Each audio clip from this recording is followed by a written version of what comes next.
On December 7, 1941, the Japanese military launched a surprise attack on the United States naval base at Pearl Harbor, Hawaii.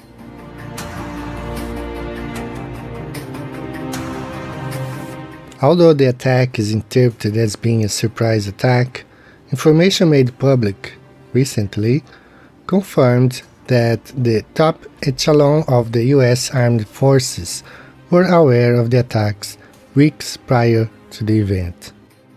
But our main goal for today's video is to show the viewer that such attack could only have taken place on a flat, non-rotating Earth.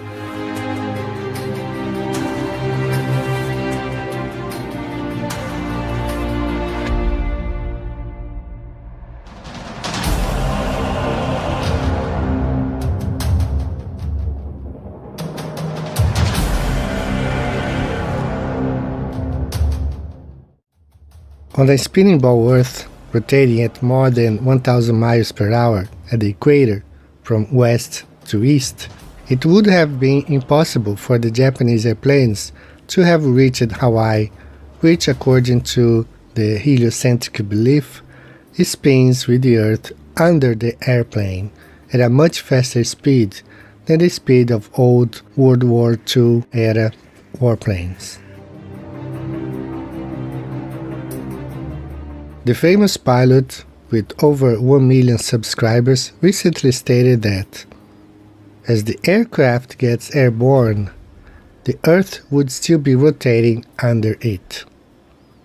Don't believe me? Well, listen straight from the horse's mouth. Well, as the aircraft gets airborne, the Earth will still be rotating under it. Hawaii would have rotated away ahead of the old World War II slow warplanes. In fact, once the warplanes got airborne, they would have fallen behind, and Japan, spinning with Earth faster than the warplanes, would have caught up with them while they were still airborne. Such attack could never have taken place on a spinning ball Earth.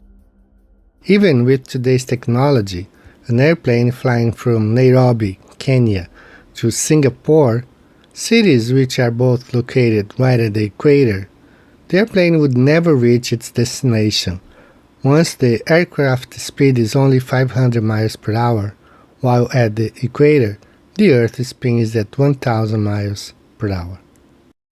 The Earth was rotating. As the aircraft gets airborne, the Earth will still be rotating under it. As the aircraft gets airborne, the Earth will still be rotating under it. As the aircraft gets airborne, the Earth will still be rotating under it.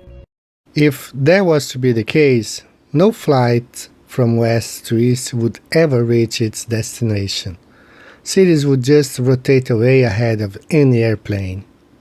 And if you are traveling in a north-southerly direction, the Earth will rotate below you as well, and the way that you fly, even though it looks like a straight line over the Earth's surface, since the Earth is constantly rotating, it means that the aircraft is also kind of constantly turning. If that was to be the case, an aircraft flying from Europe to South Africa would land on a remote island on the Pacific Ocean, between South America and Australia, since, according to heliocentric beliefs, the Earth is rotating under the airplane. The Earth was rotating. As the aircraft gets airborne, the Earth will still be rotating under it. As the aircraft gets airborne, the Earth will still be rotating under it. As the aircraft gets airborne, the Earth will still be rotating under it. If that was to be the case, no flight from west to east would ever reach its destination. Cities would just rotate away ahead of any airplane. The Pearl Harbor surprise attack proves Earth to be stationary. This is proven by scriptures, reason, and facts. The globe Earth spins in theory. The flat Earth rests on facts. Thanks for watching. See you the next time.